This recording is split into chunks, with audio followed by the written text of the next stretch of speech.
बहुत ही प्यारे बच्चों, आओ अज ਆਪਾਂ 11ਵੀਂ जमात ਦੀ ਪਾਠ ਪੁਸਤਕ ਦੇ ਵਿੱਚੋਂ ਮੁਹਾਵਰੇ ਕਰੀਏ। ਤੇ ਬੱਚਿਓ ਛੋਟੇ ਹੁੰਦੇ ਤੁਸੀਂ ਇੱਦਾਂ ਹੀ ਮੁਹਾਵਰੇ ਕਰ ਲੈਂਦੇ ਸੀ ਨਾ ਸਿੱਧੇ ਹੀ। ਸੋ ਹੁਣ ਆਪਾਂ ਜਦੋਂ ਆਪਾਂ ਮੁਹਾਵਰਿਆਂ ਨੂੰ ਵਾਕਾਂ ਵਿੱਚ ਵਰਤਣਾ ਤਾਂ ਕਿਸੇ ਦੀ ਕਹੀ ਗੱਲ ਹੂਬਹੂ ਲਿਖਣ ਦੀ ਕੋਸ਼ਿਸ਼ ਕਰਨੀ ਆ ਕੌਮਿਆਂ ਦੇ ਵਿੱਚ ਬੰਦ ਕਰਕੇ, ਤਾਂ ਜੋ ਚੰਗੀ ਤਰ੍ਹਾਂ ਤੋਂ ਨਹੀਂ ਵਰਤਣੇ ਆ ਜਾਣ, ਠੀਕ ਹੈ ਨਾ। ਸੋ ਉਂਗਲਾਂ ਦੇ ਨਚਾਉਣਾ, ਆਪਣੀ ਮਰਜ਼ੀ ਮੁਤਾਬਕ ਕੰਮ ਕਰਾਉਣਾ। ਅਮਰੀਕਾ ਵਰਗੇ ਵਿਕਸਿਤ ਦੇਸ਼ ਵਿਕਾਸਸ਼ੀਲ ਅਤੇ ਅਵਿਕਸਿਤ ਦੇਸ਼ਾਂ ਨੂੰ ਥੋੜ੍ਹੀ ਬਹੁਤੀ ਆਰਥਿਕ ਮਦਦ ਦੇ ਕੇ ਆਪਣੀਆਂ ਉਂਗਲਾਂ 'ਤੇ ਨਚਾਉਣ ਦਾ ਯਤਨ ਕਰਦੇ ਹਨ। ਉੱਗ ਸੁੱਗ ਮਿਲਣੀ, ਪਤਾ ਲੱਗਣਾ ਸੋ ਮਿਲਣੀ। ਸਵਰਨ ਸਿੰਘ ਜੀ, ਤੁਸੀਂ ਦਿਲ ਛੋਟਾ ਨਾ ਕਰੋ, ਭਰੋਸਾ ਰੱਖੋ। ਪੁਲਿਸ ਨੂੰ ਛੇਤੀ ਹੀ ਤੁਹਾਡੇ ਚੋਰੀ ਹੋਏ ਸਕੂਟਰ ਸੰਬੰਧੀ ਕੋਈ ਉੱਗ ਸੁੱਗ ਜ਼ਰੂਰ ਮਿਲ ਜਾਵੇਗੀ। ਥਾਣੇਦਾਰ ਨੇ ਸਕੂਟਰ ਚੋਰੀ ਹੋਣ ਦੀ ਰਿਪੋਰਟ ਲਿਖਵਾਉਣ ਆਏ ਸਵਰਨ ਸਿੰਘ ਨੂੰ ਕਿਹਾ। ਉੱਚਾ ਸਾਹ ਨਾ ਕੱਢਣਾ, ਸਹਿਮਿਆ ਜਾਣਾ। ਪ੍ਰਿੰਸੀਪਲ ਸਾਹਿਬ ਨੇ ਸਵੇਰ ਦੀ ਸਭਾ ਵਿੱਚ ਬੋਲਦਿਆਂ ਕਿਹਾ, ਮੇਰੇ ਧਿਆਨ ਵਿੱਚ ਆਇਆ ਹੈ ਕਿ ਕੁਝ ਵਿਦਿਆਰਥੀ ਸ਼੍ਰੇਣੀ ਵਿੱਚ ਉੱਚਾ ਸਾਹ ਵੀ ਨਹੀਂ ਕੱਢਦੇ। ਇਹ ਗੱਲ ਠੀਕ ਨਹੀਂ। ਤੁਸੀਂ ਆਪਣੇ ਸਵਾਲਾਂ ਦੇ ਜਵਾਬ ਅਧਿਆਪਕਾਂ ਨੂੰ ਬੇਝਿਜਕ ਹੋ ਕੇ ਪੁੱਛਿਆ ਕਰੋ। ਅੱਗੇ ਹੈ ਉੱਧੜ ਧੰਮੀ ਮਚਾਉਣਾ, ਰੌਲਾ ਪਾਉਣਾ। ਭੂਆ ਜੀ, ਬੇਸ਼ੱਕ ਤੁਹਾਡੇ ਬੱਚਿਆਂ ਨੂੰ ਛੁੱਟੀਆਂ ਹੋ ਗਈਆਂ ਹਨ, ਪਰ ਤੁਸੀਂ ਮੇਰੀ ਪ੍ਰੀਖਿਆ ਖਤਮ ਹੋਣ ਤੋਂ ਬਾਅਦ ਹੀ ਆਉਣਾ। ਤੁਹਾਨੂੰ ਪਤਾ ਹੈ ਕਿ ਸਾਰੇ ਬੱਚੇ ਇਕੱਠੇ ਹੋ ਕੇ ਉੱਧੜ ਧੰਮੀ ਮਚਾਈ ਰੱਖਦੇ ਹਨ। ਟੈਲੀਫੋਨ 'ਤੇ ਗੱਲ ਕਰਦਿਆਂ ਅਮਿਤੋਜ ਨੇ ਭੂਆ ਜੀ ਨੂੰ ਨਿਮਰਤਾ ਨਾਲ ਬੇਨਤੀ ਕੀਤੀ। ਤੁਸੀਂ ਦੇਖੋ ਬੱਚੋ, ਇਹਨਾਂ ਨੂੰ ਕੌਮਿਆਂ 'ਚ ਬੰਦ ਕੀਤਾ ਨਾ ਕਿਸੇ ਦੀ ਕਹੀ ਗੱਲ ਨੂੰ, ਤਾਂ ਆਪਾਂ ਵੀ ਇੱਦਾਂ ਹੀ ਕਰਨਾ। ਊਠ ਦੇ ਮੂੰਹ ਵਿੱਚ ਜ਼ੀਰਾ ਦੇਣਾ, ਬਹੁਤ ਖਾਣ ਵਾਲੇ ਨੂੰ ਥੋੜ੍ਹਾ ਦੇਣਾ। ਏਕਮਜੋਤ ਨੇ ਪਿੰਡੋਂ ਆਏ ਮਹਿਮਾਨਾਂ ਨੂੰ ਛੋਟੇ ਛੋਟੇ ਕੱਪਾਂ ਵਿੱਚ ਚਾਹ ਪਾ ਕੇ ਦਿੱਤੀ ਤਾਂ ਉਸਦੀ ਦਾਦੀ ਨੇ ਕਿਹਾ, ਤੂੰ ਤਾਂ ਊਠ ਦੇ ਮੂੰਹ ਵਿੱਚ ਜ਼ੀਰਾ ਦੇਣ ਵਾਲੀ ਗੱਲ ਕਰਦਾ ਏਂ। ਚਾਹ ਦਾ ਜੱਗ ਭਰ ਕੇ ਲਿਆ, ਇੰਨੀ ਕੁ ਚਾਹ ਨਾਲ ਇਹਨਾਂ ਦਾ ਕੀ ਬਣਨਾ ਹੈ। ਅੱਗੇ ਹੈ ਅਸਮਾਨ ਨੂੰ ਟਾਕੀਆਂ ਲਾਉਣਾ, ਬਹੁਤੀ ਹੁਸ਼ਿਆਰੀ ਕਰਨਾ ਜਾਂ ਚਲਾਕੀ ਕਰਨਾ। ਗੁਰਸਿਮਰ, ਤੇਰੀ ਤੇ ਸੁਖਜੀਤ ਦੀ ਵਪਾਰਕ ਭਾਈਵਾਲੀ ਨਹੀਂ ਨਿਭਣੀ। ਤੂੰ ਸਿੱਧਾ ਸਾਦਾ ਹੈ, ਇਮਾਨਦਾਰ ਬੰਦਾ ਹੈ, ਪਰ ਸੁਖਜੀਤ ਤਾਂ ਅਸਮਾਨ ਨੂੰ ਟਾਕੀਆਂ ਲਾਉਂਦਾ ਹੈ। ਗੁਰਸਿਮਰ ਦੇ ਪਿਤਾ ਜੀ ਨੇ ਉਸਨੂੰ ਸਮਝਾਉਂਦਿਆਂ ਕਿਹਾ। ਅੱਖੀਂ ਪਲਾਹੀ ਹੱਥ ਮਾਰਨਾ, ਨਿਰਾਸ਼ਾ ਜਾਂ ਬੇਵਸੀ ਦੀ ਹਾਲਤ ਵਿੱਚ ਮਾਮੂਲੀ ਸਹਾਰਾ ਭਾਲਣਾ, ਤਰਲੇ ਲੈਣੇ। ਗੁਰਮੀਤ ਸਾਰਾ ਸਾਲ ਤਾਂ ਪੜ੍ਹਿਆ ਨਹੀਂ, ਪਰ ਜਦ ਪ੍ਰੀਖਿਆ ਸਿਰ 'ਤੇ ਆ ਗਈ ਹੁਣ ਅੱਖੀਂ ਪਲਾਹੀ ਹੱਥ ਮਾਰਦਾ ਫਿਰਦਾ ਹੈ। ਅੱਖਾਂ ਅੱਗੇ ਖੋਪੇ ਚਾੜ੍ਹ ਦੇਣੇ, ਮੱਤ ਮਾਰ ਦੇਣੀ, ਮੂਰਖ ਬਣਾ ਦੇਣਾ। ਜਦੋਂ ਦਾ ਬਲਜਿੰਦਰ ਦੀਪੇ ਹੋਰਾਂ ਦੀ ਮਾੜੀ ਸੰਗਤ ਵਿੱਚ ਪਿਆ ਹੈ, ਉਸ ਦੀਆਂ ਅੱਖਾਂ ਅੱਗੇ ਤਾਂ ਜਿਵੇਂ ਖੋਪੇ ਹੀ ਚੜ੍ਹ ਗਏ ਹਨ। ਉਸ ਨੂੰ ਤਾਂ ਚੰਗੇ ਮਾੜੇ ਦੀ ਪਛਾਣ ਵੀ ਨਹੀਂ ਰਹੀ। ਅੱਗੇ ਅੱਖਾਂ ਉੱਤੇ ਬਿਠਾਉਣਾ, ਬਹੁਤ ਆਦਰ ਸਤਿਕਾਰ ਦੇਣਾ। ਮਹਿਮਾਨ ਨਿਵਾਜ਼ੀ ਕਰਨਾ ਪੰਜਾਬੀਆਂ ਦਾ ਵਿਸ਼ੇਸ਼ ਗੁਣ ਹੈ। ਘਰ ਆਏ ਪ੍ਰਾਹੁਣਿਆਂ ਨੂੰ ਤਾਂ ਉਹ ਅੱਖਾਂ ਉੱਤੇ ਬਿਠਾਉਂਦੇ ਹਨ। ਸੰਗਮਜੋਤ ਸਿੰਘ ਦੀ ਮਹਿਮਾਨ ਨਿਵਾਜ਼ੀ ਤੋਂ ਖੁਸ਼ ਹੋ ਕੇ ਉਸ ਦੇ ਪਰਦੇਸੀ ਮਿੱਤਰ ਨੇ ਕਿਹਾ, ਜਾਂ ਰਮਨਦੀਪ ਤੇ ਮਨਪ੍ਰੀਤ ਨੇ ਕਿਹਾ, ਅੱਲੇ ਫੱਟਾਂ 'ਤੇ ਲੂਣ ਛਿੜਕਣਾ, ਦੁਖੀ ਹੋਏ ਨੂੰ ਹੋਰ ਦੁਖੀ ਕਰਨਾ। ਸਾਨੂੰ ਜਣੇ ਖਣੇ ਕੋਲ ਆਪਣੇ ਦੁੱਖ ਨਹੀਂ ਦੱਸਣੇ ਚਾਹੀਦੇ, ਦੁੱਖ ਨਹੀਂ ਦੱਸਣਾ ਚਾਹੀਦਾ, ਕਿਉਂਕਿ ਦੁੱਖ ਵੰਡਾਉਣ ਵਾਲੇ ਘੱਟ ਹੁੰਦੇ ਹਨ, ਪਰ ਅੱਲੇ ਫੱਟਾਂ 'ਤੇ ਲੂਣ ਛਿੜਕਣ ਵਾਲੇ ਜ਼ਿਆਦਾ ਹੁੰਦੇ ਹਨ। ਆਪਣੇ ਅੱਗੇ ਕੰਡੇ ਬੀਜਣਾ, ਅਜਿਹੇ ਕੰਮ ਕਰਨੇ ਜਿਸ ਦਾ ਸਿੱਟਾ ਮਾੜਾ ਹੋਵੇ। ਤਰੱਕੀ ਦੀ ਆੜ ਹੇਠ ਵਾਤਾਵਰਨ ਪ੍ਰਦੂਸ਼ਿਤ ਕਰਕੇ ਮਨੁੱਖ ਨੇ ਆਪਣੇ ਅੱਗੇ ਕੰਡੇ ਬੀਜ ਲਏ ਹਨ। ਆਪਣੇ ਤਰਕਸ਼ ਵਿੱਚ ਤੀਰ ਹੋਣਾ, ਆਪਣੇ ਕੋਲ ਸਮਰੱਥਾ ਹੋਣੀ, ਹਿੰਮਤ ਹੋਣੀ। ਸੁਘੜਤਾ ਤੇ ਸੰਜਮ ਵਾਲੇ ਮਨੁੱਖ ਮੁਸੀਬਤਾਂ ਵੇਲੇ ਕਿਸੇ ਦਾ ਸਹਾਰਾ ਨਹੀਂ ਲੱਭਦੇ, ਸਗੋਂ ਆਪਣੇ ਤਰਕਸ਼ ਵਿਚਲੇ ਤੀਰਾਂ ਤੋਂ ਹੀ ਕੰਮ ਲੈਂਦੇ ਹਨ। ਇੱਲ ਦਾ ਨਾਂ ਕੋਕੋ ਵੀ ਨਾ ਆਉਣਾ, ਉੱਕਾ ਅਨਪੜ੍ਹ ਹੋਣਾ, ਬਿਲਕੁਲ ਅਨਪੜ੍ਹ ਹੋਣਾ। ਪੜ੍ਹੇ ਲਿਖੇ ਬੰਦੇ ਨੂੰ ਹੀ ਪਿੰਡ ਦਾ ਸਰਪੰਚ ਬਣਾਉਣਾ ਚਾਹੀਦਾ ਹੈ। ਜਿਸ ਨੂੰ ਇੱਲ ਦਾ ਨਾਂ ਕੋਕੋ ਵੀ ਨਾ ਆਉਂਦਾ ਹੋਵੇ, ਉਸਨੇ ਭਲਾ ਪਿੰਡ ਦਾ ਕੀ ਸਵਾਰਨਾ ਹੈ। ਅੱਗੇ ਆ ਗਿਆ ਸੱਠੀ ਦੇ ਚੌਲ ਖਵਾਉਣੇ, ਝਾੜ ਝੰਬ ਕਰਨੀ। ਦੀਪਿੰਦਰ ਕਈ ਦਿਨਾਂ ਤੋਂ ਪੜ੍ਹਾਈ ਵੱਲ ਧਿਆਨ ਨਹੀਂ ਦੇ ਰਿਹਾ ਸੀ। ਸਾਰਾ ਦਿਨ ਮੋਬਾਈਲ 'ਤੇ ਖੇਡਣ ਜਾਂ ਟੀਵੀ ਵੇਖਣ ਵਿੱਚ ਬਰਬਾਦ ਕਰ ਰਿਹਾ ਸੀ। ਇਸੇ ਲਈ ਅੱਜ ਉਸਦੇ ਮਾਤਾ ਜੀ ਨੇ ਉਸਨੂੰ ਸੱਠੀ ਦੇ ਚੌਲ ਖਵਾਉਣ ਲਈ ਮਜਬੂਰ ਹੋ ਗਏ। ਮਤਲਬ ਅੱਜ ਉਸਦੇ ਮਾਤਾ ਜੀ, ਠੀਕ ਹੈ। ਸਿਰ ਖੁਰਕਣ ਦੀ ਵੇਲ ਨਾ ਹੋਣਾ, ਬਹੁਤ ਰੁੱਝੇ ਹੋਣਾ, ਬਹੁਤ ਕੰਮ ਹੋਣੇ। ਮੇਰੀ ਵੱਡੀ ਭੈਣ IAS ਪ੍ਰੀਖਿਆ ਦੀ ਤਿਆਰੀ ਕਰ ਰਹੀ ਹੈ, ਉਸ ਕੋਲ ਤਾਂ ਸਿਰ ਖੁਰਕਣ ਦੀ ਵੀ ਵੇਲ ਨਹੀਂ। ਸਿਰ ਮੜਨਾ, ਗਲ ਪਾਉਣਾ, ਇਲਜ਼ਾਮ ਲਾਉਣਾ। ਆਪਣੀ ਗਲਤੀ ਕਿਸੇ ਦੇ ਸਿਰ ਮੜਨ ਨਾਲੋਂ ਗਲਤੀ ਮੰਨ ਕੇ ਉਸ ਵਿੱਚ ਸੁਧਾਰ ਕਰਨਾ ਚੰਗੀ ਆਦਤ ਹੈ। ਹੱਥ ਉੱਤੇ ਹੱਥ ਧਰ ਕੇ ਬਹਿਣਾ, ਵਿਹਲਾ ਬੈਠਣਾ ਜਾਂ ਨਿਕੰਮਾ ਬੈਠਣਾ। ਨੌਕਰੀ ਦੀ ਉਡੀਕ ਵਿੱਚ ਮੈਂ ਹੱਥ ਉੱਤੇ ਹੱਥ ਧਰ ਕੇ ਨਹੀਂ ਬੈਠਣਾ, ਸਗੋਂ ਆਪਣੇ ਪਿਤਾ ਜੀ ਨਾਲ ਖੇਤੀਬਾੜੀ ਦੇ ਕੰਮ ਵਿੱਚ ਮਦਦ ਕਰਾਂਗਾ।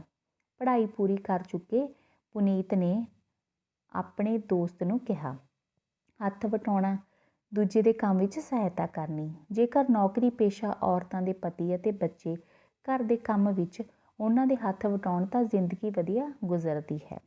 ਅੱਗੇ ਹਵਾ ਦੇ ਘੋੜੇ ਸਵਾਰ ਹੋਣਾ, ਹੈਂਕੜ ਵਿੱਚ ਰਹਿਣਾ। ਪੁਲਿਸ ਅਫਸਰ ਦਾ ਪੁੱਤਰ ਹੋਣ ਕਾਰਨ ਤੂੰ ਹਮੇਸ਼ਾ ਹਵਾ ਦੇ ਘੋੜੇ ਵਿੱਚ ਸਵਾਰ ਨਾ ਹੋਇਆ ਕਰ। ਹੈਲਮਟ ਪਾ ਕੇ ਸਕੂਟਰ ਮੋਟਰਸਾਈਕਲ ਚਲਾਇਆ ਕਰ। ਚਲਾਨ ਕੱਟ ਕੇ ਦਮਨਜੀਤ ਦੇ ਹੱਥ ਵਿੱਚ ਫੜਾਉਂਦਿਆਂ ਪੁਲਿਸ ਕਰਮਚਾਰੀ ਨੇ ਕਿਹਾ, ਕਸਵੱਟੀ ਉੱਪਰ ਲਾਉਣਾ, ਪਰਖਣਾ। ਦੋਸਤਾਂ ਅਤੇ ਰਿਸ਼ਤੇਦਾਰਾਂ ਦਾ ਤੁਹਾਡੇ ਲਈ ਕਸਵੱਟੀ ਉੱਤੇ ਲੱਗਣ ਦਾ ਸਮਾਂ ਉਹ ਹੁੰਦਾ ਹੈ ਜਦੋਂ ਵਿਪਤਾ ਪੈਂਦੀ ਹੈ। ਸੌਖੇ ਸਮੇਂ ਵਿੱਚ ਤਾਂ ਸਾਰੇ ਦੋਸਤ ਅਤੇ ਰਿਸ਼ਤੇਦਾਰ ਚੰਗੇ ਹੁੰਦੇ ਹਨ। ਕਣਕ ਨਾਲ ਘੁਣ ਵੀ ਪਿਸਣਾ, ਦੋਸ਼ੀ ਨਾਲ ਲੱਗ ਕੇ ਬੇਦੋਸ਼ੀ ਦਾ ਮਾਰਿਆ ਜਾਣਾ। ਸ਼੍ਰੇਣੀ ਵਿੱਚ ਕੁਝ ਬੱਚੇ ਸ਼ੋਰ ਪਾ ਰਹੇ ਸਨ। ਅਧਿਆਪਕ ਨੇ ਆ ਕੇ ਸਾਰੇ ਬੱਚਿਆਂ ਨੂੰ ਖੜਿਆਂ ਕਰ ਦਿੱਤਾ। ਆਪਾਂ ਤਾਂ ਪੜ੍ਹ ਰਹੇ ਸੀ, ਸਜ਼ਾ ਆਪਾਂ ਨੂੰ ਵੀ ਮਿਲ ਗਈ। ਗੁਨੀਤ ਨੇ ਆਪਣੇ ਦੋਸਤ ਰਿਸ਼ੀ ਨੂੰ ਕਿਹਾ, ਕਣਕ ਨਾਲ ਘੁਣ ਵੀ ਪਿਸ ਜਾਂਦਾ ਹੈ। ਰਿਸ਼ੀ ਨੇ ਉੱਤਰ ਦਿੱਤਾ, ਕੱਖ ਭੰਨ ਕੇ ਦੂਰਾ ਨਾ ਕਰਨਾ, ਕੋਈ ਕੰਮ ਨਾ ਕਰਨਾ। ਸਾਡੇ ਦਫ਼ਤਰ ਦੇ 2-3 ਕਰਮਚਾਰੀ ਤਾਂ ਸਾਰਾ ਦਿਨ ਕੱਖ ਭੰਨ ਕੇ ਦੂਰਾ ਨਹੀਂ ਕਰਦੇ। ਉਹਨਾਂ ਕਰਕੇ ਸਾਰਾ ਦਫ਼ਤਰੀ ਅਮਲਾ ਜਾਂ ਦਫ਼ਤਰੀ ਸਟਾਫ ਬਦਨਾਮ ਹੋ ਰਿਹਾ ਹੈ। ਕੱਚ ਤੋਂ ਕੰਚਨ ਬਣਾਉਣਾ, ਗੁਣਹੀਣ ਮਨੁੱਖ ਨੂੰ ਗੁਣਵਾਨ ਬਣਾਉਣਾ। ਵਿੱਦਿਆ ਮਨੁੱਖ ਨੂੰ ਕੱਚ ਤੋਂ ਕੰਚਨ ਬਣਾ ਦਿੰਦੀ ਹੈ। ਸਕੂਲ ਪ੍ਰਿੰਸੀਪਲ ਨੇ ਸਵੇਰ ਦੀ ਸਭਾ ਵਿੱਚ ਬੱਚਿਆਂ ਨੂੰ ਸੰਬੋਧਨ ਕਰਦਿਆਂ ਆਖਿਆ, ਕਿਹਾ, ਕਲਮ ਦੇ ਧਨੀ ਹੋਣਾ, ਵੱਡੇ ਲਿਖਾਰੀ ਹੋਣਾ। ਗੁਰੂ ਗੋਬਿੰਦ ਸਿੰਘ ਜੀ ਜਿੱਥੇ ਇੱਕ ਪਾਸੇ ਮਹਾਨ ਯੋਧੇ ਸਨ, ਉੱਥੇ ਕਲਮ ਦੇ ਧਨੀ ਵੀ ਸਨ। ਕਿਤਾਬੀ ਕੀੜਾ ਹੋਣਾ, ਹਰ ਵੇਲੇ ਕਿਤਾਬਾਂ ਪੜ੍ਹਦੇ ਰਹਿਣਾ। ਵਰਤਮਾਨ ਸਿੱਖਿਆ ਪ੍ਰਣਾਲੀ ਬੱਚਿਆਂ ਦੇ ਸਰਬਪੱਖੀ ਵਿਕਾਸ ਅਤੇ ਉਹਨਾਂ ਦੇ ਸਮੁੱਚੇ ਮੁਲਾਂਕਣ ਉੱਤੇ ਜ਼ੋਰ ਦਿੰਦੀ ਹੈ। ਇਸ ਲਈ ਪੜ੍ਹਿਆਂ ਦੇ ਨਾਲ ਨਾਲ ਖੇਡਾਂ ਤੇ ਜਾਂ ਪੜ੍ਹਾਈ ਦੇ ਨਾਲ ਨਾਲ ਖੇਡਾਂ ਤੇ ਸਹਿ ਵਿਦਿਅਕ ਅਕਾਦਮਿਕ ਗਤੀਵਿਧੀਆਂ ਦਾ ਵੀ ਮਹੱਤਵ ਹੈ।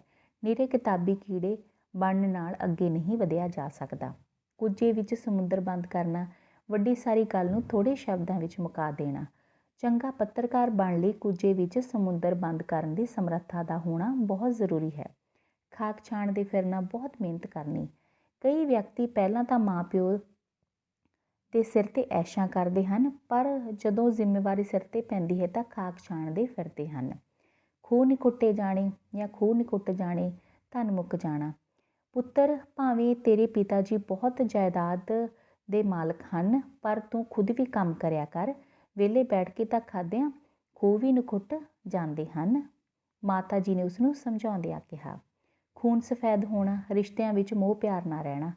ਖੂਨ ਦੇ ਰਿਸ਼ਤਿਆਂ ਵਿੱਚ ਮੋਹ ਪਿਆਰ ਨਹੀਂ ਰਿਹਾ। ਅਜੋਕੇ ਸਮੇਂ 'ਚ ਤਾਂ ਸਕੇ ਭੈਣ ਭਰਾਵਾਂ ਦਾ ਵੀ ਖੂਨ ਸਫੈਦ ਹੋ ਗਿਆ ਹੈ। ਖੇਹ ਉਡਾਉਣੀ, ਬਦਨਾਮੀ ਕਰਨੀ। ਸਾਡੇ ਗੁਆਂਢੀਆਂ ਦੇ ਮੁੰਡੇ ਨੇ 10 ਸਾਲਾਂ ਤੋਂ ਚੋਰੀਆਂ ਕਰਕੇ ਜੋ ਖੇਹ ਉਡਾਈ ਹੈ, ਉਸ ਨਾਲ ਉਸਦਾ ਸਾਰਾ ਟੱਬਰ ਹੀ ਰੁਲ ਗਿਆ ਹੈ। ਖੰਭ ਲਾ ਕੇ ਉੱਡ ਜਾਣਾ, ਗੁੰਮ ਹੋ ਜਾਣਾ, ਥਹੁ ਪਤਾ ਨਾ ਲੱਗਣਾ। ਸਮਾਜ ਵਿੱਚ ਕੁਕਰਮ ਇੰਨੇ ਵੱਧ ਗਏ ਹਨ, ਇਉਂ ਜਾਪਦਾ ਹੈ ਜਿਵੇਂ ਨੈਤਿਕਤਾ ਤਾਂ ਖੰਭ ਲਾ ਕੇ ਉੱਡ ਗਈ ਹੈ। ਖਾਨਾ ਖਰਾਬ ਹੋਣਾ, ਮੱਤ ਮਾਰੀ ਜਾਣੀ। ਅਵਤਾਰ ਸਿੰਘ ਦਾ ਨਵਾਂ ਨੌਕਰ ਉਸਦੇ ਘਰੋਂ ਸਾਰੇ ਗਹਿਣੇ ਤੇ ਨਗਦੀ ਲੈ ਕੇ ਭੱਜ ਗਿਆ, ਜਿਸ ਨਾਲ ਉਸਦਾ ਖਾਨਾ ਹੀ ਖਰਾਬ ਹੋ ਗਿਆ। ਗੱਚ ਹੋਣਾ, ਬਿਲਕੁਲ ਗਿੱਲਾ ਹੋਣਾ। ਕੱਲ੍ਹ ਸਕੂਲੋਂ ਛੁੱਟੀ ਹੋਣ ਵੇਲੇ ਇੰਨਾ ਤੇਜ਼ ਮੀਂਹ ਆਇਆ ਕਿ ਘਰ ਤੱਕ ਪਹੁੰਚਦਿਆਂ ਮੇਰੇ ਸਾਰੇ ਕੱਪੜੇ ਗੱਚ ਹੋ ਗਏ। ਗੱਚ ਭਰ ਆਉਣਾ, ਦਿਲ ਭਰ ਆਉਣਾ। ਪੜ੍ਹਨ ਦੀ ਉਮਰ ਵਿੱਚ ਛੋਟੇ ਛੋਟੇ ਬੱਚਿਆਂ ਨੂੰ ਮਜ਼ਦੂਰੀ ਕਰਦਿਆਂ ਵੇਖ ਕੇ ਮੱਲੋ ਮੱਲੀ ਗੱਚ ਭਰ ਆਉਂਦਾ ਹੈ। ਜਾਂ ਕੇਦਾਰਨਾਥ ਵਿੱਚ ਹੋਈ ਤਬਾਹੀ ਦੀਆਂ ਤਸਵੀਰਾਂ ਟੈਲੀਵਿਜ਼ਨ 'ਤੇ ਦੇਖ ਕੇ ਮੇਰਾ ਤਾਂ ਗੱਚ ਭਰ ਗਿਆ। ਗਲ ਪੰਜਾਲੀ ਪਾ ਦੇਣਾ, ਜੰਜਾਲ ਵਿੱਚ ਫਸਾ ਦੇਣਾ। ਬਿੱਟੀ ਪੜ੍ਹਨ ਵਿੱਚ ਤਾਂ ਬਹੁਤ ਹੁਸ਼ਿਆਰ ਹੈ, ਉਸਨੂੰ ਪੜ੍ਹ ਲਿਖ ਕੇ ਆਪਣੇ ਪੈਰਾਂ 'ਤੇ ਖੜੀ ਹੋਣ ਦਿਓ। ਛੋਟੀ ਉਮਰ ਵਿੱਚ ਵਿਆਹ ਕਰਕੇ ਉਸਦੇ ਗਲ ਪੰਜਾਲੀ ਨਾ ਪਾਓ। ਬਿੱਟੂ ਦੀ ਅਧਿਆਪਕਾ ਨੇ ਉਸਦੇ ਮਾਤਾ ਜੀ ਨੂੰ ਸਮਝਾਇਆ। ਗਲੀਆਂ ਦੇ ਕੱਖਾਂ ਨਾਲੋਂ ਹੌਲੇ ਹੋਣਾ, ਕੋਈ ਸਤਿਕਾਰ ਨਾ ਹੋਣਾ। ਗਰੀਬ ਦਾਸ ਦਾ ਰਿਸ਼ਵਤ ਨਾਲ ਕਮਾਇਆ ਧਨ ਖਤਮ ਹੋ ਗਿਆ ਹੈ। ਹੁਣ ਤਾਂ ਉਸਨੂੰ ਕੋਈ ਨਹੀਂ ਪੁੱਛਦਾ। ਉਸਦੀ ਹਾਲਤ ਤਾਂ ਗਲੀਆਂ ਦੇ ਕੱਖਾਂ ਨਾਲੋਂ ਵੀ ਹੌਲੀ ਹੋ ਗਈ ਹੈ। ਘਿਓ ਸ਼ੱਕਰ ਹੋਣਾ, ਆਪਸ ਵਿੱਚ ਘੁਲ ਮਿਲ ਜਾਣਾ। ਸੋਨੀਆ ਅਤੇ ਉਸਦੀ ਭਰਜਾਈ ਦੋਵੇਂ ਇੰਨਾ ਘਿਓ ਸ਼ੱਕਰ ਹੋ ਕੇ ਰਹਿੰਦੀਆਂ ਹਨ ਕਿ ਵੇਖਣ ਵਾਲੇ ਦੋਹਾਂ ਨੂੰ ਸਕੀਆਂ ਭੈਣਾਂ ਹੀ ਸਮਝਦੇ ਹਨ। ਚਟਮ ਕਰ ਜਾਣਾ, ਕੋਈ ਚੀਜ਼ ਸਾਰੀ ਖਾ ਜਾਣਾ। ਮੇਰੇ ਮਾਤਾ ਜੀ ਨੇ ਹੋਸਟਲ ਵਿੱਚ ਰਹਿੰਦੀ ਮੇਰੀ ਵੱਡੀ ਭੈਣ ਪ੍ਰਭਜੋਤ ਕੌਰ ਨੂੰ ਕਾਫੀ ਸਾਰੀਆਂ ਖੋਏ ਦੀਆਂ ਪਿੰਨੀਆਂ ਬਣਾ ਕੇ ਦਿੱਤੀਆਂ। ਉਸ ਦੀਆਂ ਸਹੇਲੀਆਂ ਨੇ ਸਾਰੀਆਂ ਪਿੰਨੀਆਂ 2 ਦਿਨਾਂ ਵਿੱਚ ਹੀ ਚਟਮ ਕਰ ਦਿੱਤੀਆਂ। ਚਿੱਕੜ ਵਿੱਚ ਕਮਲ ਹੋਣਾ, ਬੇਦਾਗ ਸ਼ਖਸੀਅਤ, ਸੁਘੜ ਮਨੁੱਖ ਹੋਣਾ, ਮਾਮੂਲੀ ਥਾਂ 'ਤੇ ਵੀ ਚੰਗੀ ਚੀਜ਼ ਦਾ ਹੋਣਾ। ਉੱਘੇ ਸਾਹਿਤਕਾਰ, ਪੱਤਰਕਾਰ ਅਤੇ ਸਮਾਜ ਸੁਧਾਰਕ ਗਿਆਨੀ ਦਿੱਤ ਸਿੰਘ ਆਪਣੇ ਇਹਨਾਂ ਗੁਣਾਂ ਕਾਰਨ ਵੀ ਜਿਵੇਂ ਬਹੁਤ ਮਹਾਨ ਸਨ। ਇੰਝ ਲੱਗਦਾ ਹੈ ਕਿ ਜਿਵੇਂ ਉਹ ਚਿੱਕੜ ਵਿੱਚ ਉੱਗੇ ਹੋਏ ਕਮਲ ਹਨ ਜਾਂ ਕਮਲ ਵਾਂਗ ਸਨ। ਚਿੜੀ ਨਾ ਫਟਕਣਾ, ਸ਼ਾਂਤੀ ਹੋਣਾ, ਕੋਈ ਨੇੜੇ ਨਾ ਹੋਣਾ। ਬੋਰਡ ਪ੍ਰੀਖਿਆਵਾਂ ਲਈ ਕੇਂਦਰ ਬਣੀ ਇਸ ਸਕੂਲ ਦੀ ਇਮਾਰਤ ਨੇੜੇ ਪ੍ਰੀਖਿਆ ਦੇ ਸਮੇਂ ਦੌਰਾਨ ਚਿੜੀ ਵੀ ਨਹੀਂ ਫਟਕਣੀ। ਕੇਂਦਰ ਸੁਪਰਡੈਂਟ ਬਲਜਿੰਦਰ ਸਿੰਘ ਨੇ ਪ੍ਰੀਖਿਆਰਥੀਆਂ ਨੂੰ ਸੰਬੋਧਨ ਕਰਦੇ ਹੋਏ ਕਿਹਾ। ਢਿੱਲੀ ਹੋਣਾ, ਤਬੀਅਤ ਖਰਾਬ ਹੋਣਾ। ਸਾਰੀਆਂ ਨਾ ਹਰੀਆਂ ਸਬਜ਼ੀਆਂ ਖਾਂਦੀ ਹੈ ਅਤੇ ਨਾ ਹੀ ਫਲ ਖਾਣੇ ਪਸੰਦ ਕਰਦੀ ਹੈ। ਬਸ ਨੂਡਲਸ ਅਤੇ ਬਰਗਰ ਖਾਣੇ ਹੀ ਉਸਨੂੰ ਚੰਗੇ ਲੱਗਦੇ ਹਨ। ਤਾਂ ਹੀ ਉਹ ਹਰ ਰੋਜ਼ ਢਿੱਲੀ ਰਹਿੰਦੀ ਹੈ। ਛੱਤ ਸਿਰ 'ਤੇ ਚੁੱਕ ਲੈਣੀ, ਬਹੁਤ ਰੌਲਾ ਪਾਉਣਾ, ਬਹੁਤ ਉੱਚੀ ਉੱਚੀ ਬੋਲਣਾ। ਘੰਟੀ ਵੱਜਣ 'ਤੇ ਅਧਿਆਪਕ ਜੀ ਨੂੰ ਇਸ ਸ਼੍ਰੇਣੀ ਤੋਂ ਦੂਜੀ ਸ਼੍ਰੇਣੀ ਦੇ ਕਮਰੇ ਤੱਕ ਪਹੁੰਚਦਿਆਂ ਮਸਾਂ 2-3 ਮਿੰਟ ਲੱਗਦੇ ਹਨ, ਪਰ ਇੰਨੀ ਦੇਰ ਵਿੱਚ ਹੀ ਸ਼ਰਾਰਤੀ ਬੱਚੇ ਛੱਤ ਸਿਰ 'ਤੇ ਚੁੱਕ ਲੈਂਦੇ ਹਨ। ਛਾਈ ਮਾਈ ਹੋਣਾ, ਲੁਕ ਜਾਣਾ, ਛੁਪ ਜਾਣਾ। ਜਿਉਂ ਹੀ ਬਿੱਲੀ ਨੇ ਮਿਆਉਂ ਮਿਆਉਂ ਕੀਤਾ, ਚੂਹੇ ਸਕਿੰਟਾਂ ਵਿੱਚ ਹੀ ਛਾਈ ਮਾਈ ਹੋ ਗਏ। ਛਿੱਤਰ ਖੌਂਸੜਾ ਹੋਣਾ, ਆਪਸ ਵਿੱਚ ਲੜਨਾ। ਆਪਣੀ ਜਾਇਦਾਦ ਬੱਚਿਆਂ ਨੂੰ ਆਪਣੇ ਜਿਉਂਦੇ ਜੀ ਹੀ ਵੰਡ ਦੇਣੀ ਚਾਹੀਦੀ ਹੈ। ਇਹ ਨਾ ਹੋਵੇ ਕਿ ਬਾਅਦ ਵਿੱਚ ਬੱਚੇ ਆਪਸ ਵਿੱਚ ਛਿੱਤਰ ਖੌਂਸੜਾ ਹੁੰਦੇ ਰਹਿਣ। ਸੁਰਿੰਦਰ ਸਿੰਘ ਦਾ ਸੁਭਾਅ ਬਹੁਤ ਕੌੜਾ ਹੈ, ਅੱਗੋਂ ਉਸਦਾ ਗੁਆਂਢੀ ਦੇਵਰਾਜ ਵੀ ਘੱਟ ਨਹੀਂ। ਦੋਵੇਂ ਆਪਸ ਵਿੱਚ ਛਿੱਤਰ ਖੌਂਸੜਾ ਹੁੰਦੇ ਰਹਿੰਦੇ ਹਨ। ਜਸ ਦਾ ਟਿੱਕਾ ਲੈਣਾ, ਵਡਿਆਈ ਮਿਲਣਾ। ਮਿਹਨਤ ਅਤੇ ਇਮਾਨਦਾਰੀ ਨਾਲ ਕੰਮ ਕਰਨ ਵਾਲਿਆਂ ਨੂੰ ਹਮੇਸ਼ਾ ਜਸ ਦਾ ਟਿੱਕਾ ਮਿਲਦਾ ਹੈ। ਜ਼ਮੀਨ ਅਸਮਾਨ ਦੇ ਕਲਾਵੇ ਮੇਲ ਦੇਣੇ। ਬੇਅੰਤ ਝੂਠੀਆਂ ਗੱਲਾਂ ਆਖਣੀਆਂ। ਜਿਸ ਦਿਨ ਤੋਂ ਤੂੰ ਗੁਰਮੀਤ ਦੇ ਮੂੰਹੋਂ ਉਸ ਦੇ ਵਿਦੇਸ਼ ਗਏ ਪੁੱਤਰ ਦੀਆਂ ਗੱਲਾਂ ਸੁਣੀਆਂ ਹਨ, ਉਸ ਦਿਨ ਤੋਂ ਹੀ ਤੂੰ ਵਿਦੇਸ਼ ਜਾਣ ਦਾ ਰੌਲਾ ਪਾ ਰਿਹਾ ਹੈ। ਉਸ ਦੀਆਂ ਗੱਲਾਂ ਸੱਚਾਈ ਤੋਂ ਕੋਹਾਂ ਦੂਰ ਹਨ। ਉਹ ਤਾਂ ਜ਼ਮੀਨ ਅਸਮਾਨ ਦੇ ਕਲਾਵੇ ਮੇਲਣ ਵਿੱਚ ਮਾਹਰ ਹੈ। ਪਿਤਾ ਨੇ ਪੁੱਤਰ ਨੂੰ ਸਮਝਾਉਂਦਿਆਂ ਕਿਹਾ। ਜਿਉਣਾ ਦੁੱਭਰ ਹੋਣਾ, ਬੜੀ ਔਖ ਨਾਲ ਦਿਨ ਬਿਤਾਉਣਾ। ਦਿਨੋਂ ਦਿਨ ਵੱਧ ਰਹੀ ਮਹਿੰਗਾਈ ਕਾਰਨ ਲੋਕਾਂ ਦਾ ਜਿਉਣਾ ਦੁੱਭਰ ਹੋ ਗਿਆ ਹੈ। ਜੀਭ 'ਤੇ ਜਿੰਦਰਾ ਲਾਉਣਾ, ਚੁੱਪਚਾਪ ਰਹਿਣਾ, ਖਾਮੋਸ਼ ਰਹਿਣਾ। ਕਮਜ਼ੋਰ ਧਿਰ ਨੂੰ ਜੀਭ 'ਤੇ ਜਿੰਦਰਾ ਲਾ ਕੇ ਤਾਕਤਵਰ ਧਿਰ ਦੇ ਜ਼ੁਲਮ ਸਹਿਣ ਕਰਨੇ ਪੈਂਦੇ ਹਨ, ਜਾਂ ਉਹਨਾਂ ਨੂੰ ਚਾਹੀਦਾ ਹੈ ਕਿ ਉਹ ਜ਼ੁਲਮ ਸਹਿਣ ਨਾ ਕਰਨ, ਸਗੋਂ ਇਹਨਾਂ ਦੇ ਵਿਰੁੱਧ ਆਵਾਜ਼ ਉਠਾਉਣੀ ਚਾਹੀਦੀ ਹੈ। ਜ਼ੁਬਾਨ ਪੂਰੀ ਕਰਨਾ, ਬਚਨ ਪੂਰਾ ਕਰਨਾ, ਕਹੀ ਗੱਲ ਨਿਭਾਉਣੀ। ਗੁਰਨੂਰ ਨੇ 10ਵੀਂ ਸ਼੍ਰੇਣੀ ਦੀ ਮੈਰਿਟ ਸੂਚੀ ਵਿੱਚ ਵਧੀਆ ਸਥਾਨ ਪ੍ਰਾਪਤ ਕਰ ਲਿਆ ਹੈ। ਹੁਣ ਤੁਸੀਂ ਵੀ ਆਪਣੀ ਜ਼ੁਬਾਨ ਪੂਰੀ ਕਰੋ, ਆਪਣੀ ਧੀ ਨੂੰ ਕੰਪਿਊਟਰ ਲੈ ਕੇ ਦਿਓ, ਗੁਰਨੂਰ ਦੇ ਮਾਤਾ ਜੀ ਨੇ ਉਸਦੇ ਪਿਤਾ ਜੀ ਨੂੰ ਕਿਹਾ। ਝਾਂਸੇ ਵਿੱਚ ਆਉਣਾ, ਕਿਸੇ ਦੇ ਦਿੱਤੇ ਲਾਲਚ ਜਾਂ ਗੱਲਾਂ ਵਿੱਚ ਫਸ ਜਾਣਾ। ਅਮਨ, ਜੇ ਤੂੰ ਵਿਦੇਸ਼ ਜਾਣਾ ਚਾਹੁੰਦਾ ਹੈ ਤਾਂ ਸਹੀ ਢੰਗ ਨਾਲ ਜਾਣ ਦਾ ਯਤਨ ਕਰ। ਐਵੇਂ ਏਜੰਟਾਂ ਦੇ ਝਾਂਸੇ ਵਿੱਚ ਆ ਕੇ ਕਿਤੇ ਆਪਣੇ ਪੱਲੇ ਦੀ ਪੂੰਜੀ ਵੀ ਨਾ ਗੁਆ ਬੈਠੀ। ਅਮਨ ਨੂੰ ਉਸਦੇ ਅਧਿਆਪਕ ਨੇ ਸਮਝਾਇਆ। ਝੋਲੀ ਚੁੱਕਣੀ, ਖੁਸ਼ਾਮਦ ਕਰਨੀ। ਜਾਗਦੀ ਜ਼ਮੀਰ ਵਾਲਾ ਮਨੁੱਖ ਕਦੇ ਵੀ ਕਿਸੇ ਦੀ ਝੋਲੀ ਚੁੱਕਣੀ ਪਸੰਦ ਨਹੀਂ ਕਰਦਾ। ਟਸ ਤੋਂ ਮਸ ਨਾ ਹੋਣਾ, ਰਤਾ ਵੀ ਪਰਵਾਹ ਨਾ ਕਰਨਾ। ਸਰਹੰਦ ਦੇ ਨਵਾਬ ਨੇ ਸਾਹਿਬਜ਼ਾਦਿਆਂ ਨੂੰ ਬੜੇ ਲਾਲਚ ਦਿੱਤੇ ਕਿ ਉਹ ਆਪਣਾ ਧਰਮ ਤਿਆਗ ਕੇ ਇਸਲਾਮ ਧਰਮ ਗ੍ਰਹਿਣ ਕਰ ਲੈਣ, ਪਰ ਉਹ ਟਸ ਤੋਂ ਮਸ ਨਾ ਹੋਏ। ਟਕੇ ਵਰਗਾ ਜਵਾਬ ਦੇਣਾ, ਸਿੱਧੀ ਨਾ, ਕੋਰਾ ਜਵਾਬ। ਅੱਜ ਸਵੇਰੇ ਖਾਣਾ ਬਣਾਉਂਦਿਆਂ ਅਚਾਨਕ ਗੈਸ ਖਤਮ ਹੋ ਗਈ। ਮੈਂ ਆਪਣੀ ਗੁਆਂਢਣ ਤੋਂ ਗੈਸ ਸਿਲੰਡਰ ਦੀ ਮੰਗਣ ਗਈ ਤਾਂ ਉਸਨੇ ਟਕੇ ਵਰਗਾ ਜਵਾਬ ਦੇ ਦਿੱਤਾ। ਠੰਡੇ ਦੁੱਧ ਨੂੰ ਫੂਕਾਂ ਮਾਰਨੀਆਂ, ਬਹੁਤ ਸੋਹਲ ਹੋਣਾ, ਨਖਰੇ ਕਰਨਾ। ਹਰਜੋਤ ਨੂੰ ਬਹੁਤ ਮੁਸ਼ਕਲ ਨਾਲ ਸਰਕਾਰੀ ਨੌਕਰੀ ਮਿਲੀ ਹੈ, ਪਰ ਨੌਕਰੀ ਘਰ ਤੋਂ ਦੂਰ ਹੋਣ ਕਾਰਨ ਉਹ ਜਾਣਾ ਨਹੀਂ ਚਾਹੁੰਦਾ। ਉਸਦੇ ਪਿਤਾ ਜੀ ਨੇ ਕਿਹਾ, ਹਰਜੋਤ, ਤੂੰ ਕਿਉਂ ਠੰਡੇ ਦੁੱਧ ਨੂੰ ਫੂਕਾਂ ਮਾਰਦਾ ਏ? ਇੱਕ ਵਾਰ ਹਾਜ਼ਰ ਤਾਂ ਹੋ, ਫਿਰ ਘਰ ਦੇ ਨੇੜੇ ਬਦਲੀ ਵੀ ਹੋ ਜਾਵੇਗੀ। ਡਾਂਡਾਂ ਨਿਕਲ ਜਾਣੀਆਂ, ਆਪ ਮੁਹਾਰੇ ਉੱਚੀ ਉੱਚੀ ਰੋ ਪੈਣਾ। ਜਦੋਂ ਸੁਮਨ ਨੇ ਸੜਕ ਦੁਰਘਟਨਾ ਵਿੱਚ ਆਪਣੇ ਮਾਤਾ ਜੀ ਦੀ ਮੌਤ ਹੋਣ ਦੀ ਖਬਰ ਮਿਲੀ ਤਾਂ ਉਸਦੀਆਂ ਡਾਂਡਾਂ ਨਿਕਲ ਗਈਆਂ। ਢਹੇ ਚੜ੍ਹਨਾ, ਕਾਬੂ ਆ ਜਾਣਾ, ਕਿਸੇ ਦੀ ਚਲਾਕੀ ਵਿੱਚ ਫਸ ਜਾਣਾ। ਸ਼ਰੀਕਾਂ ਦੇ ਢਾਹੇ ਚੜ੍ਹ ਕੇ ਪ੍ਰਿਤਪਾਲ ਨੇ ਆਪਣੇ ਸਕੇ ਭਰਾਵਾਂ ਤੋਂ ਮੂੰਹ ਮੋੜ ਲਿਆ। ਢੇਰੀ ਢਾਹ ਬਹਿਣਾ, ਹੌਸਲਾ ਛੱਡ ਦੇਣਾ, ਨਿਰਾਸ਼ ਹੋਣਾ। ਜ਼ਿੰਦਗੀ ਵਿੱਚ ਸੰਕਟਾਂ ਤੋਂ ਡਰ ਕੇ ਢੇਰੀ ਢਾਹ ਦੇਣ ਨਾਲ ਕੁਝ ਨਹੀਂ ਬਣਦਾ, ਸਗੋਂ ਅਜਿਹੇ ਵੇਲੇ ਹਿੰਮਤ ਨਾਲ ਸੰਘਰਸ਼ ਕਰਨਾ ਚਾਹੀਦਾ ਹੈ। ਤਰਲੋ ਮੱਛੀ ਹੋਣਾ, ਬਹੁਤ ਕਾਲਾ ਪੈਣਾ। ਛੋਟਾ ਬੱਚਾ ਸੰਗਮ ਜੁੱਧ ਸਾਰਾ ਦਿਨ ਆਪਣੀ ਦਾਦੀ ਕੋਲ ਖੁਸ਼ ਰਹਿੰਦਾ ਹੈ, ਪਰ ਜਦੋਂ ਉਸਦੀ ਮਾਂ ਦਫ਼ਤਰੋਂ ਪਰਤਣ ਦਾ ਸਮਾਂ ਹੁੰਦਾ ਹੈ ਤਾਂ ਉਹ ਤਰਲੋ ਮੱਛੀ ਹੋਣ ਲੱਗਦਾ ਹੈ। ਤੱਤੀ ਵਾਹ ਵੀ ਨਾ ਲੱਗਣਾ, ਜ਼ਰਾ ਵੀ ਤਕਲੀਫ ਨਾ ਹੋਣਾ। ਮਾਪੇ ਆਪ ਤਾਂ ਦੁੱਖ ਝੱਲ ਲੈਂਦੇ ਹਨ, ਪਰ ਜਿੱਥੋਂ ਤੱਕ ਹੋ ਸਕੇ ਆਪਣੇ ਬੱਚਿਆਂ ਨੂੰ ਤੱਤੀ ਵਾਹ ਵੀ ਨਹੀਂ ਲੱਗਣ ਦਿੰਦੇ। ਤਿਲ ਧਰ ਨੂੰ ਥਾਂ ਨਾ ਹੋਣਾ, ਬਹੁਤ ਭੀੜ ਹੋਣੀ। ਬਸੰਤ ਪੰਚਮੀ ਵਾਲੇ ਦਿਨ ਪਟਿਆਲੇ ਦੇ ਗੁਰਦੁਆਰੇ ਦੁੱਖ ਨਿਵਾਰਨ ਸਾਹਿਬ ਵਿਖੇ ਤਿਲ ਧਰ ਨੂੰ ਥਾਂ ਵੀ ਨਹੀਂ ਹੁੰਦੀ। ਥਰ ਥਰ ਕੰਬਣਾ, ਬਹੁਤ ਡਰ ਜਾਣਾ। ਭੀੜ ਭਰੇ ਬਾਜ਼ਾਰ ਵਿੱਚ ਚੋਰ ਇੱਕ ਔਰਤ ਦਾ ਪਰਸ ਖੋਹ ਕੇ ਭੱਜਣ ਲੱਗਾ ਸੀ, ਪਰ ਅਚਾਨਕ ਪੁਲਿਸ ਇੰਸਪੈਕਟਰ ਸ਼ਮਸ਼ੇਰ ਸਿੰਘ ਨੂੰ ਸਾਹਮਣੇ ਵੇਖ ਕੇ ਉਹ ਥਰ ਥਰ ਕੰਬਣ ਲੱਗ ਪਿਆ। 10 ਦੀ ਕਿਰਤ ਕਰਨਾ, ਮਿਹਨਤ ਮੁਸ਼ੱਕਤ ਦੀ ਕਮਾਈ ਕਰਨਾ, ਹੱਕ ਦੀ ਕਮਾਈ ਕਰਨਾ। 10 ਦੀ ਕਿਰਤ ਕਰਨਾ ਪੰਜਾਬੀਆਂ ਦੀ ਜੀਵਨ ਜਾਂਚ ਦਾ ਪ੍ਰਸ਼ੰਸਾਯੋਗ ਗੁਣ ਹੈ। ਦੰਦਾਂ ਹੇਠ ਜੀਭ ਦੇਣਾ, ਸਬਰ ਕਰਨਾ, ਚੁੱਪਚਾਪ ਦੁੱਖ ਸਹਾਰਨਾ। ਮੈਂ ਬਥੇਰਾ ਸਹੁਰੇ ਘਰ ਦੀਆਂ ਵਧੀਕੀਆਂ ਨੂੰ ਦੰਦਾਂ ਹੇਠ ਜੀਭ ਦੇ ਕੇ ਝੱਲਿਆ, ਪਰ ਹੁਣ ਹੋਰ ਝੱਲਣਾ ਬਹੁਤ ਔਖਾ ਹੈ। ਦੁਖੀ ਹੋਈ ਧੀ ਨੇ ਆਪਣੀ ਮਾਂ ਨੂੰ ਕਿਹਾ। ਦਿਲ 'ਤੇ ਲਾਉਣਾ, ਅਸਰ ਹੋਣਾ, ਬਹੁਤ ਫਿਕਰ ਕਰਨਾ। ਜ਼ਿੰਦਗੀ ਵਿੱਚ ਬਥੇਰੇ ਉਤਾਰ ਚੜ੍ਹਾਅ ਆਉਂਦੇ ਹਨ, ਐਵੇਂ ਨਿੱਕੀ ਨਿੱਕੀ ਗੱਲ ਨੂੰ ਦਿਲ 'ਤੇ ਲਾਉਣ ਨਾਲ ਗੁਜ਼ਾਰਾ ਨਹੀਂ ਹੁੰਦਾ। ਠੀਕ ਹੈ। ਅਤੇ ਧੁੜਕੂ ਲੱਗਣਾ, ਚਿੰਤਾ ਰਹਿਣੀ। 10ਵੀਂ ਸ਼੍ਰੇਣੀ ਵਿੱਚ ਸਾਰੇ ਪਰਚੇ ਬਹੁਤ ਵਧੀਆ ਹੋਏ ਸਨ, ਪਰ ਫਿਰ ਵੀ ਜਦੋਂ ਤੱਕ ਮੈਂ ਇੰਟਰਨੈੱਟ 'ਤੇ ਆਪਣੀਆਂ ਅੱਖਾਂ ਨਾਲ ਆਪਣਾ ਨਤੀਜਾ ਨਹੀਂ ਵੇਖ ਲਿਆ, ਉਦੋਂ ਤੱਕ ਮੈਨੂੰ ਧੁੜਕੂ ਹੀ ਲੱਗਿਆ ਰਿਹਾ। ਧੌਲਿਆਂ ਦੀ ਲਾਜ ਰੱਖਣਾ, ਵੱਡਿਆਂ ਦੀ ਇੱਜ਼ਤ ਕਰਨਾ। ਸਾਨੂੰ ਆਪਣੇ ਤੋਂ ਵੱਡਿਆਂ ਅਤੇ ਬਜ਼ੁਰਗਾਂ ਦੀ ਇੱਜ਼ਤ ਕਰਨੀ ਚਾਹੀਦੀ ਹੈ। ਜੇ ਕਦੇ ਗੁੱਸੇ ਵਿੱਚ ਕੁਝ ਕਹਿ ਵੀ ਦੇਣ ਤਾਂ ਅੱਗੋਂ ਨਹੀਂ ਬੋਲਣਾ ਚਾਹੀਦਾ, ਸਗੋਂ ਉਹਨਾਂ ਦੇ ਧੌਲਿਆਂ ਦੀ ਲਾਜ ਰੱਖਣੀ ਚਾਹੀਦੀ ਹੈ। 9 ਮਾਸ ਦਾ ਰਿਸ਼ਤਾ ਹੋਣਾ, ਬਹੁਤ ਗੂੜ੍ਹਾ ਸੰਬੰਧ ਹੋਣਾ।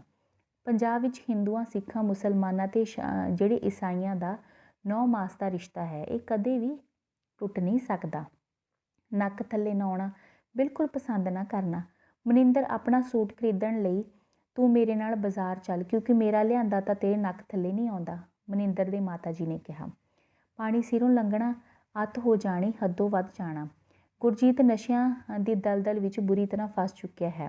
ਹੁਣ ਤਾਂ ਪਾਣੀ ਸਿਰੋਂ ਲੰਘ ਚੁੱਕਿਆ ਹੈ। ਕਿਸੇ ਤਰ੍ਹਾਂ ਉਸ ਨੂੰ ਇਸ ਦਲਦਲ ਵਿੱਚੋਂ ਬਾਹਰ ਕੱਢੀਏ।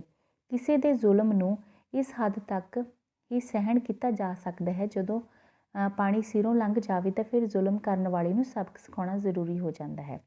ਪੁੱਠੀਆਂ ਛਾਲਾਂ ਮਾਰਨੀਆਂ, ਬਹੁਤ ਖੁਸ਼ ਹੋਣਾ। ਅੱਜ ਰਾਵੀ ਦੇ 11ਵੀਂ ਜਮਾਤ ਦਾ ਨਤੀਜਾ ਘੋਸ਼ਿਤ ਹੋਣਾ ਸੀ। ਉਹ ਪੁੱਠੀਆਂ ਛਾਲਾਂ ਮਾਰਦਾ ਆ ਰਿਹਾ ਹੈ। ਲੱਗਦਾ ਹੈ ਉਸਨੇ ਬਹੁਤ ਚੰਗੇ ਅੰਕ ਪ੍ਰਾਪਤ ਕੀਤੇ ਹਨ। ਫਸਲੀ ਬਟੇਰਾ ਹੋਣਾ, ਮਤਲਬ ਵੇਲੇ ਨੇੜੇ ਆਉਣ ਵਾਲਾ। ਜਗਦੇਵ ਨੂੰ ਸੱਚਾ ਮਿੱਤਰ ਸਮਝਣ ਦੀ ਗਲਤੀ ਨਾ ਕਰ, ਉਹ ਤਾਂ ਫਸਲੀ ਬਟੇਰਾ ਹੈ। ਅੱਜ ਉਸਨੂੰ ਪੈਸਿਆਂ ਦੀ ਲੋੜ ਹੈ ਤਾਂ ਉਹ ਤੇਰੇ ਨੇੜੇ ਲੱਗ ਰਿਹਾ ਹੈ। ਫੁੱਲੇ ਨਾ ਸਮਾਉਣਾ, ਬਹੁਤ ਖੁਸ਼ ਹੋਣਾ। ਜਦੋਂ ਸੰਗਮ ਨੇ 12ਵੀਂ ਵਿੱਚ ਵਜ਼ੀਫਾ ਪ੍ਰਾਪਤ ਕੀਤਾ ਤਾਂ ਉਸਦੇ ਮਾਪੇ ਖੁਸ਼ੀ ਵਿੱਚ ਫੁੱਲੇ ਨਾ ਸਮਾਏ।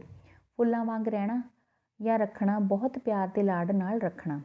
ਪਰਮਜੀਤ ਕੌਰ ਨੇ ਆਪਣੀ ਨੂੰ ਗੁਰਪ੍ਰੀਤ ਨੂੰ ਫੁੱਲਾਂ ਵਾਂਗ ਰੱਖਿਆ ਹੋਇਆ ਹੈ। ਬਾਤ ਦਾ ਬਤੰਗੜ ਬਣਾਉਣਾ, ਨਿੱਕੀ ਜਿਹੀ ਗੱਲ ਨੂੰ ਵਧਾ ਕੇ ਝਗੜਾ ਖੜਾ ਕਰ ਦੇਣਾ। ਜਗਨੋਂ ਕੋਲ ਤਾਂ ਕੋਈ ਗੱਲ ਨਹੀਂ ਕਰਨੀ ਚਾਹੀਦੀ। ਬਾਤ ਦਾ ਬਤੰਗੜ ਬਣਾਉਣਾ ਉਸਦੀ ਪੁਰਾਣੀ ਆਦਤ ਹੈ। ਭਾਂਡਾ ਚੁਰਾਹੀ ਵਿੱਚ ਭੱਜਣਾ, ਪਾਜ ਉਗੜ ਜਾਣਾ। ਸੇਠ ਧਨਮਤ ਰਾਏ ਨੂੰ ਪੂਰੇ ਇਲਾਕੇ ਵਿੱਚ ਦਾਨੀ ਤੇ ਸਮਾਜ ਸੇਵਕ ਸਮਝਿਆ ਜਾਂਦਾ ਸੀ, ਪਰ ਜਦੋਂ ਉਸ ਦੁਆਰਾ ਛੋਟੇ ਬੱਚਿਆਂ ਤੋਂ ਆਪਣੀਆਂ ਫੈਕਟਰੀਆਂ ਵਿੱਚ ਕੰਮ ਕਰਵਾਉਣ ਦੀ ਅਸਲੀਅਤ ਸਾਹਮਣੇ ਆਈ ਤਾਂ ਉਸਦਾ ਭਾਂਡਾ ਚੁਰਾਹੇ ਵਿੱਚ ਭੱਜ ਗਿਆ। ਮੂੰਹ 'ਤੇ ਹਵਾਈਆਂ ਉੱਡਣੀਆਂ, ਸਹਿਮ ਜਾਣਾ, ਡਰ ਜਾਣਾ। ਪੁਲਿਸ ਦੇ ਘੇਰੇ ਵਿੱਚ ਆ ਜਾਣ 'ਤੇ ਸਮਗਲਰ ਦੇ ਮੂੰਹ 'ਤੇ ਹਵਾਈਆਂ ਉੱਡਣ ਲੱਗ ਪਈਆਂ। ਰੱਤ ਖੋਲ੍ਹਣ ਲੱਗਣੀ, ਬੜਾ ਗੁੱਸਾ ਆ ਜਾਣਾ। ਜਲ੍ਹਿਆਂਵਾਲੇ ਬਾਗ ਦੇ ਇਤਿਹਾਸ ਨੂੰ ਪੜ੍ਹ ਕੇ ਹੁਣ ਵੀ ਰੱਤ ਖੋਲ੍ਹਣ ਲੱਗ ਜਾਂਦੀ ਹੈ। ਅਧਿਆਪਕ ਨੇ ਜਮਾਤ ਵਿੱਚ ਬੱਚਿਆਂ ਨੂੰ ਕਿਹਾ, ਰੰਗ ਵਿੱਚ ਭੰਗ ਪਾਉਣਾ, ਖੁਸ਼ੀ ਵਿੱਚ ਵਿਘਨ ਪਾਉਣਾ। ਵਿਆਹ ਦਾ ਸਮਾਗਮ ਬਹੁਤ ਵਧੀਆ ਚੱਲ ਰਿਹਾ ਸੀ, ਪਰ ਕੁਝ ਸ਼ਰਾਬੀ ਬਰਾਤੀਆਂ ਨੇ ਖਰੂਦ ਕਰਕੇ ਰੰਗ ਵਿੱਚ ਭੰਗ ਪਾ ਦਿੱਤਾ। ਲਗਾਮ ਢਿੱਲੀ ਛੱਡ ਦੇਣੀ, ਹੱਦੋਂ ਵੱਧ ਖੁੱਲ੍ਹ ਦੇ ਕੇ ਰੱਖਣੀ। ਬੇਸ਼ੱਕ ਇਹ ਗੱਲ ਠੀਕ ਹੈ ਕਿ ਬੱਚਿਆਂ ਉੱਤੇ ਬਹੁਤੀ ਸਖਤੀ ਨਹੀਂ ਕਰਨੀ ਚਾਹੀਦੀ, ਪਰ ਉਹਨਾਂ ਦੀ ਲਗਾਮ ਐਨੀ ਢਿੱਲੀ ਵੀ ਨਹੀਂ ਛੱਡਣੀ ਚਾਹੀਦੀ ਕਿ ਬੱਚੇ ਆਪ ਉਧਰੇ ਹੋ ਕੇ ਰਾਹੋਂ ਭਟਕ ਜਾਣ। ਬਾਤ ਪੁੱਛਣੀ, ਸਾਰ ਲੈਣੀ। ਵਿਧਵਾ ਰਤਨ ਕੌਰ ਨੇ ਖੁਦ ਖੇਤੀਬਾੜੀ ਕਰਕੇ ਆਪਣੇ ਬੱਚਿਆਂ ਨੂੰ ਪੈਰਾਂ 'ਤੇ ਖੜੇ ਹੋਣ ਦੇ ਯੋਗ ਬਣਾਇਆ ਹੈ। ਪੇਕਿਆਂ ਸਹੁਰਿਆਂ ਨੇ ਕਦੇ ਉਸਦੀ ਬਾਤ ਨਹੀਂ ਪੁੱਛੀ। ਵਾਂਛਾਂ ਖਿੜ ਜਾਣੀਆਂ, ਖੁਸ਼ ਹੋ ਜਾਣਾ। ਦੀਵਾਲੀ ਮੌਕੇ ਮਾਂ ਵੱਲੋਂ ਦਿੱਤੇ ਗਏ ਸੋਹਣੇ ਸੋਹਣੇ ਤੋਹਫੇ ਦੇਖ ਕੇ ਪ੍ਰਭਜੋਤ ਦੀਆਂ ਵਾਂਛਾਂ ਖਿੜ ਗਈਆਂ। ਸੋ ਬੱਚਿਓ, ਇਹ ਸਨ ਕੁਝ ਮੁਹਾਵਰੇ। ਠੀਕ ਹੈ ਨਾ। ਸੋ ਤੁਹਾਡੀ 11ਵੀਂ ਜਮਾਤ ਦੇ ਤੇ ਮੈਨੂੰ ਆਸ ਹੈ ਵੀ ਤੁਸੀਂ ਬੜੀ ਚੰਗੀ ਤਰ੍ਹਾਂ ਇਹਨਾਂ ਨੂੰ ਸੁਣਿਆ ਸਮਝਿਆ। ਤੁਸੀਂ ਆਪਣੇ ਵੱਲੋਂ ਵੀ ਇਹਨਾਂ ਦੇ ਵਾਕ ਬਣਾ ਸਕਦੇ ਹੋ, ਕੋਈ ਸਮੱਸਿਆ ਨਹੀਂ ਆ, ਠੀਕ ਹੈ ਨਾ। ਪਰ ਇੱਕ ਗੱਲ ਦਾ ਧਿਆਨ ਰੱਖਣਾ ਹੈ ਕਿ ਕਿਸੇ ਦੀ ਕਹੀ ਗੱਲ ਨੂੰ ਬਣਾ ਕੇ ਲਿਖੋ, ਠੀਕ ਹੈ ਨਾ। ਸੋ ਸੁਣਨ ਅਤੇ ਸਮਝਣ ਲਈ ਤੁਹਾਡਾ ਸਾਰਿਆਂ ਦਾ ਬਹੁਤ ਬਹੁਤ ਧੰਨਵਾਦ ਬੱਚਿਓ।